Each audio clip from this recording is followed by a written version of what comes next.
இது சும்மாவே ஒப்புக்கு 4 போட்டிங்கன்னா என்ன அர்த்தம்? 4 போட்டு இதுதான் நிறைய போட்டுக்கிறோம். இல்லைன்னாலும் எது பண்ணிருந்தோம். இது என்ன இது அதோட இதுவா இருக்குது.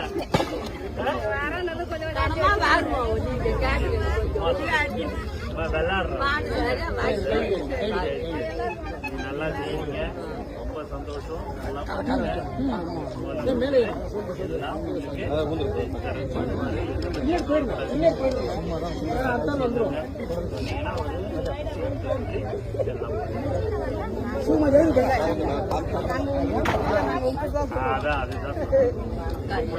அதுதான் விஷயமா இருக்கிறது. அதனால நீங்க எதுனாலும் எப்போ எதுனாலும் சொல்லலாம்.